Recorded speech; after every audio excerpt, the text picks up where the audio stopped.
বিষাক্ত Russell viper গাছের ডগায় কেন থাকে? আপনারা হয়তো শুনে থাকবেন রাসেল ভাইপারের এক কামড়েই যে কোনো মানুষের মৃত্যু হতে পারে। কিন্তু আপনারা কি জানেন এই রাসেল ভাইপার কিভাবে বাংলাদেশ এবং ভারতে ঢুকে পড়ল, আর কেনই বা এই সাপ এতটা ভয়ঙ্কর? আজ আপনাদেরকে রাসেল ভাইপার সম্পর্কে এমন তথ্য জানাবো যেগুলো জেনে রাখা অত্যন্ত গুরুত্বপূর্ণ।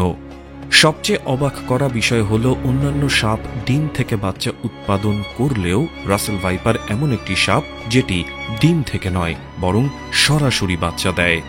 অনেকেরই প্রশ্ন থাকে, সাপের তো পা নেই, তাহলে সাপ কিভাবে গর্ত তৈরি করে এবং কিভাবে হাঁটা চলা করে? কারণ আমরা বেশিরভাগ সময়ই সাপকে গর্ত থেকে বের হয়ে হাঁটতে দেখি। তাই আমরা মনে করি সাপ হয়তো নিজের গর্ত নিজেই তৈরি করে। সত্যি বলতে সাপ কখনো নিজের গর্ত নিজে তৈরি করতে পারে না। মূলত সাপ ইঁদুরের তাড়া করতে করতে ইঁদুরের গর্তে পৌঁছে যায়, আর এরপর সাপ ইঁদুরটিকে খেয়ে ফেলে। তাই বুঝতেই পারছেন, সাপ যেহেতু গর্তের মালিককেই খেয়ে ফেলেছে, তাই গর্তকে তো আর খালি ফেলে রাখা যায় না। আর এইভাবেই সাপ এক ঢিলে দুই পাখি মারে। আচ্ছা, সাপ কি শুনতে পায়?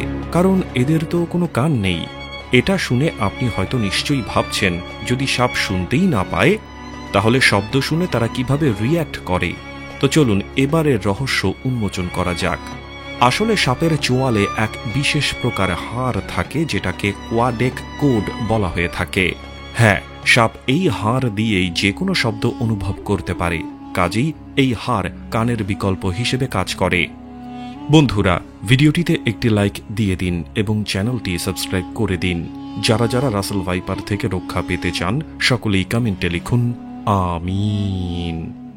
সাপ তার এই হাড় দিয়ে সামনের যে কোনো অবস্থান বুঝতে পারে। তারপর সাপ তার জিহ্বা দিয়ে শত্রু নাকি শিকারী তা ডিটেক্ট করতে পারে। মুখের সামনের ছিদ্র দুটি বলে দেয় যে সামনে অবস্থানরত প্রাণীটির আকার, আয়তন কত বড় কিংবা ছোট, আর সাপ এইগুলো দিয়েই তার চোখ কানের কাজ চালিয়ে নেয়। আপনি কি জানেন বিষাক্ত রাসেল ভাইপার সহ অন্যান্য সাপ কেন তাদের খোলস পরিবর্তন করে? পৃথিবীর হাজার হাজার সাপ রয়েছে যারা বছরে 4 থেকে 5 বার তার খোলস পরিবর্তন করে। আসলে এর কারণ হলো সাপ প্রতিনিয়ত বড় হতে থাকে, কিন্তু তার শরীরের বৃদ্ধির তুলনায় তার খোলস বৃদ্ধি পায় না। ফলে সাপ দ্রুত বৃদ্ধির কারণে তার চামড়া এতটাই টাইট হয়ে যায় যে সাপ কোনোভাবেই নড়াচড়া করতে পারে না। তাই বাধ্য হয়ে তাদেরকে দেহ থেকে পুরনো চামড়া খুলে ফেলতে হয়। এর ফলে সাপের অনেক যন্ত্রণাও সহ্য করতে হয়। আচ্ছা, বিষাক্ত রাসেল ভাইপার যদি আপনার পেছনে তাড়া করে, আপনি কি তাহলে ওই সাপের সাথে দৌড়ে পেরে উঠবেন? উত্তর হলো হ্যাঁ, কারণ রাসেল ভাইপার খুব দ্রুত গতির সাপ নয়। কিন্তু কখনো যদি আপনাকে ব্ল্যাক মাম্বা তাড়া করে, তাহলে কখনোই তার সঙ্গে দৌড়ানোর ভুল করবেন না। কারণ ব্ল্যাক মাম্বা হলো পৃথিবীর সবচেয়ে দ্রুত গতির সাপ। এই সাপ ঘন্টায় 70 কিলোমিটারেরও বেশি বেগে দৌড়াতে পারে। আপনি কি জানেন কিভাবে রাসেল ভাইপার সহ অন্যান্য সাপ রাতের ঘুঁটঘুঁটে অন্ধকারের মধ্যেও মানুষদেরকে দেখতে পেয়ে তাদেরকে কামড় দিতে পারে? কিন্তু এটি কিভাবে সম্ভব? আপনি যদি সাপের মাথা ভালো করে খেয়াল করে দেখেন, তাহলে আপনি অবশ্যই সাপের মাথায় দুটি ছিদ্র দেখতে পাবেন। আসলে সাপ তাদের এই ছিদ্র দ্বারা হিট ডিটেক্ট করতে পারে। অর্থাৎ সাপ দূর থেকেই কোনো প্রাণীর শরীরের হিট ডিটেক্ট করে সেই প্রাণীর আকার, আয়তন খুব সহজেই বুঝতে পারে। হ্যাঁ, ইঁদুরকেও সাপ একইভাবে আক্রমণ করে। আপনি কি জানেন রাসেল ভাইপার কিভাবে বাচ্চা জন্ম দেয়? অন্যান্য সাপ ডিম থেকে বাচ্চা জন্ম দিলেও রাসেল ভাইপার এমন একটি সাপ যারা সরাসরি বাচ্চা প্রসব করে। আপনি কি জানেন পৃথিবীতে এমন একটি প্রজাতির সাপ রয়েছে যারা আকাশে উড়তে পারে? আর এই সাপ যদি উড়ে এসে আপনার মাথার উপরে পড়ে, তাহলে ভয় পাবেন না, কারণ এই সাপ উড়তে পারলেও এই সাপ বিষাক্ত নয়। বিষাক্ত রাসেল ভাইপার নিয়ে সোশ্যাল মিডিয়াতে তুলকালাম কাণ্ড বয়ে যাচ্ছে। তবে একটি কথা জেনে রাখা ভালো, রাসেল ভাইপারের কিন্তু অ্যান্টিভেনম বাংলাদেশেই রয়েছে। বিশেষজ্ঞরা বলছেন রাসেল ভাইপারের অ্যান্টিভেনম বাংলাদেশের প্রত্যেকটি জেলা সদর হাসপাতালে পাঠিয়ে দেওয়া হয়েছে। বন্ধুরা, এখনই ভিডিওটিতে একটি লাইক করে দিন। বর্তমানে সাপটি রাসেল ভাইপার নামে পরিচিত হলেও এর আসল নাম চন্দ্রবোরা। অনেক জায়গায় একে উলুবোরা নামেও ডাকা হয়। শক্তিশালী বিষ আর লক্ষণীয় চেহারার কারণে এই সাপকে খুব সহজেই আলাদা করা যায়। সাপটি দংশনের সময় প্রচুর পরিমাণে বিষ ঢেলে দেয়। তাই দ্রুততম সময়ে চিকিৎসা না নিতে পারলে প্রাণহানির ঝুঁকি বেড়ে যায়। বিষধর চন্দ্রবোরা একটি সংকটাপন্ন ও মহাবিপন্ন প্রাণী, তাই বিগত কয়েক বছরে এই সাপ খুব কমই চোখে পড়েছে। তবে সাম্প্রতিক সময়ে এর বিচরণ আবারও বাড়ছে। গত 1 মাসের মধ্যে দেশের বিভিন্ন জায়গায় রাসেল ভাইপারের দেখা পাওয়া গেছে। ফলে বিষধর এই সাপ নিয়ে দেশজুড়ে আতঙ্ক বিরাজ করছে। বিপজ্জনক সরীসৃপ রাসেল ভাইপার কতটা ভয়ঙ্কর এবং এই সাপ নিয়ে সত্যিই এতটা আতঙ্কিত হওয়ার কারণ আছে কিনা সেই সম্পর্কে এখন আলোচনা করা হবে। বাংলাদেশে প্রায় 104 প্রজাতির সাপ পাওয়া যায়। এর মধ্যে মাত্র 30 প্রজাতির সাপ বিষধর। এই সবের মধ্যে আবার সবচেয়ে বিষধর হল রাসেল ভাইপার। জীববিজ্ঞানের যেই শাখায় সাপ নিয়ে গবেষণা করা হয় তার নাম অফিওলজি। স্কটল্যান্ডের প্রকৃতিবিদ প্যাট্রিক রাসেলকে বলা হয় ভারতীয় অফিওলজির জনক। তিনি ভারতে কাজ করার সময় এই অঞ্চলের সাপগুলো নিয়ে অধ্যয়ন করেন। 1796 সালে প্যাট্রিক রাসেল তার অ্যান অ্যাকাউন্ট অফ ইন্ডিয়ান সারপেন্টস বইতে চন্দ্রগোরা সাপের বর্ণনা তুলে ধরেন। তখন থেকে তার নাম অনুসারে এই সাপ রাসেল ভাইপার নামে পরিচিতি পায়। এর বৈজ্ঞানিক নামও ডাবিয়া রাসেলি। চন্দ্রগোরা উন্মুক্ত ও কিছুটা শুষ্ক পরিবেশে বাস করতে সাহায্য করে। এরা সাধারণত ঘাস, ঝোপঝাড়, ফসলের মাঠ এবং বনাঞ্চলে বিচরণ করে। এরা খুব ভালো গাছে উঠতে পারে। সাধারণত 2টি কারণে এরা গাছে ওঠে। প্রথমত খাবারের খোঁজে এবং দ্বিতীয়ত সূর্যের তাপ পোহাতে। চন্দ্রগোরা মূলত স্থলভাগের সাপ হলেও এরা পানিতেও বেশ দ্রুত গতিতে চলতে পারে। সে কারণে বর্ষাকালে কচুরিপানার সঙ্গে ভেসে ভেসে চন্দ্রগোরা বহু দূর পর্যন্ত নিজের স্থানান্তর ঘটাতে পারে। রাসেল ভাইপার মূলত নিশাচর, তাই এরা রাতের বেলা বিচরণ করে। সাপটি খাদ্য হিসেবে ইঁদুর, ব্যাঙ, টিকটিকি ও ছোট পাখি খেয়ে থাকে। সরীসৃপ বিশেষজ্ঞরা জানান বরেন্দ্র অঞ্চলের ফসলি মাঠে ইঁদুরের আনাগোনা বেশি ছিল বলে এইসব অঞ্চলে এই সাপ বেশি বিচরণ করত। সে কারণে রাসেল ভাইপার বরেন্দ্র অঞ্চলের সাপ হিসেবেই পরিচিত ছিল।